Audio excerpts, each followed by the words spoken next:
Hello friends, welcome to Gujarat exam in 10. Myself Hiren Ahir. છેલ્લા 2 વર્ષથી હું જીપીએસસી અંદર history, art and culture and polity ભણાવી રહ્યો છું. અનએકેડમીના પ્લેટફોર્મ પર મિત્રો આપણે જોવા મળે છે daily live classes, live test and quiz, structured course and unlimited access. કે એક વખત સબસ્ક્રિપ્શન લીધા બાદ મિત્રો જેટલા પણ ટાઈમનો આપણે સબસ્ક્રિપ્શન લીધું એટલા ટાઈમ માટે આપણે લેક્ચર લાઈવ અથવા રેકોર્ડેડ આપણા ટાઈમે છે તે જોઈ શકીએ છીએ. લાઈવ ટેસ્ટ એન્ડ ક્વિઝ દ્વારા ખ્યાલ આવે છે કે વર્તમાનમાં જીપીએસસી એક્ઝામની પેટર્ન શું છે, કઈ રીતે એક્ઝામની અંદર સવાલ પૂછાઈ રહ્યા છે. ડેલી લાઈવ ક્લાસીસ દ્વારા આપણા ડાઉટ્સ છે તે આપણે સોલ્વ કરી શકીએ છીએ. સ્ટ્રક્ચર્ડ કોર્સ છે એની અંદર એક સિલેબસ પ્રમાણે કોર્સ છે તે ચાલે છે. અનએકેડમીના પ્લેટફોર્મ પર મિત્રો આપણે 1, 3, 6, 12 અને 24 મહિનાનું સબસ્ક્રિપ્શન પ્લાન છે તે અવેલેબલ છે. ઓછામાં ઓછું મિત્રો 24 મહિનાનું સબસ્ક્રિપ્શન પ્લાન લેવું 24 મહિનાના 8,400 રૂપિયા છે, પરંતુ એ ભૂલ્યા વગર તમે મારો કોડ HTN યુઝ કરશો તો 8,400 ની જગ્યાએ ફક્ત તમારે 7,560 રૂપિયા ચૂકવવાના રહેશે. મિત્ર કોર્સની વાત કરતા હતા આપણે. મિત્ર કોર્સની અંદર જે મિત્ર કોર્સની શરૂઆત છે તે સમજી લીધી.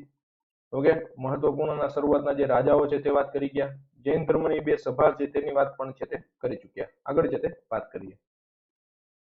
ધરભટ્ટ. ધ્રુસેન બાદ ગાદી ઉપર આવે છે ધરભટ્ટ, જે સૂર્યના ઉપાસક હતા. આ બીજો રાજા છે. ધરસેન પ્રથમ જે છે, ધરસેન પ્રથમ એ કયો સંપ્રદાય ફોલો કરતા હતા? વૈષ્ણવ સંપ્રદાય. કયો સંપ્રદાય ફોલો કરતા હતા? વૈષ્ણવ. જ્યારે આ જે છે ધરભટ્ટ છે તે સૂર્યના ઉપાસક છે, જેને પરમ આદિત્ય ભક્ત તરીકે ઓળખવામાં આવતા હતા. પરમ આદિત્ય ભક્ત તરીકે છે તે ઓળખવામાં આવતા હતા, કારણ કે મહત્વપૂર્ણ રાજા છે અને સૂર્યના ભક્ત છે, એટલે સૂર્યનું બીજું નામ જ આપણે બધાને ખ્યાલ છે આદિત્ય છે, એટલા માટે. આગળ વાત કરીએ. ગુરુસેન. મોસ્ટ આઈએમપી રાજા ધ્રુવસેન પ્રથમ પછીનો છે ગુરુસેન. તેને પરમ ઉપાસક તરીકે પણ ઓળખવામાં આવતો હતો. સૌથી લોકપ્રિય રાજા પૂછાય તો ગુરુસેન આવશે.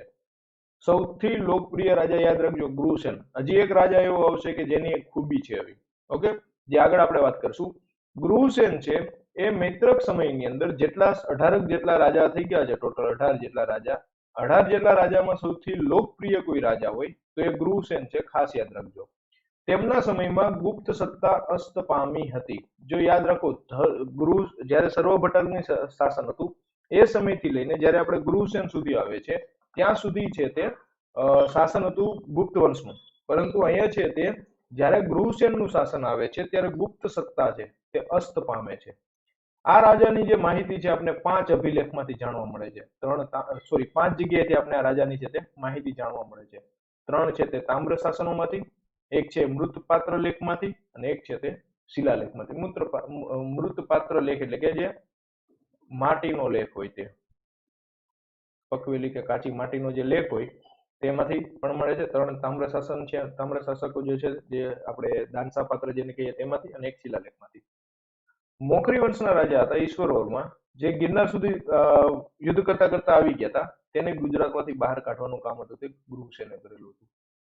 મોખરી વંશ આપણે જે છે તે જ્યારે ભારતનો ઇતિહાસ તમે થોડો ધ્યાનથી ભણેલા હો, સમજેલા હો તો તમને ખ્યાલ આવશે કે જેવો ગુપ્ત વંશ નાબૂદ થાય છે, જ્યારે ગુપ્ત વંશની સત્તા છે તે અસ્ત પામે છે, તો ગુપ્ત વંશની જેવી સત્તા અસ્ત પામે છે તો એ સમય દરમિયાન ભારતની અંદર 3 સત્તા મહત્વપૂર્ણ ઉભરી આવે છે. એક આવે છે થાણેશ્વરની સત્તા. થાણેશ્વર એટલે હરિયાણાની અંદર આવે, પંજાબ હરિયાણાની અંદર. જ્યાં આવી ગયો તો પુષ્યભૂતિ વંશ. પુષ્યભૂતિ વંશ જે આપણે વાત કરીએ કે હર્ષવર્ધન વાળો. ત્યારે કનોજની અંદર આવે છે મોખરી વંશ. કનોજમાં આવે છે મોખરી વંશ અને આ બાજુ છે તે પાલ વંશ. બંગાળને તે સાઈડ છે તે પાલ વંશ. ઓકે, તો આ રીતે અલગ અલગ રીતે છે તે ગુજરાતની અંદર છે તે અલગ અલગ જે છે તે વંશ છે તે આવી ચૂક્યા હતા. એ સમયે જે છે તે મોખરી વંશ, પુષ્યભૂતિ વંશ અને પાલ વંશ. તો એ સમયે જે કનોજ ઉપર આપણે જે છે તે ભારતની અંદર પાટલીપુત્ર બાદ સૌથી મહત્વપૂર્ણ કોઈ રાજધાની હોય તો એ કનોજ છે. તો કનોજની અંદર શાસન હતું મોખરી વંશનો. એનો રાજા હતો ઈશ્વર વર્મા, જે ગુજરાત સુધી હતો તે ઘસી આવ્યો હતો અને તેને ગુજરાતમાંથી બહાર કાઢવાનું કામ હતું તે ગુરુસેને કરેલું હતું. ગુરુસેન બાદ ગાદી ઉપર આવે છે ધરસેન.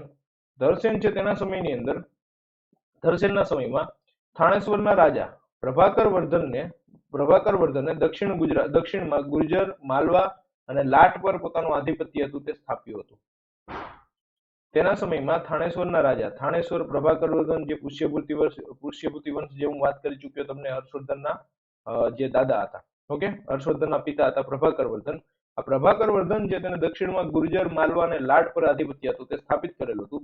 તેને મહારાજા સામંત મહાસામંત કહેવાયો હતો.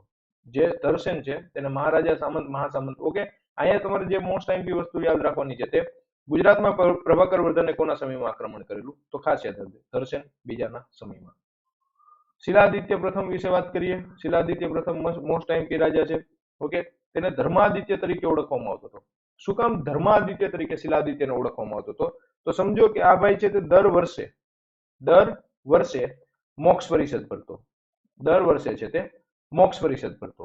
મોક્ષ પરિષદ ભરવી એટલે કે એક જગ્યાએ છે તે દાન આપવા માટે બેસી જાય. દાન આપવા માટે બેસી જાય કે દર વર્ષે મોક્ષ પરિષદ ભરતો, અઢળક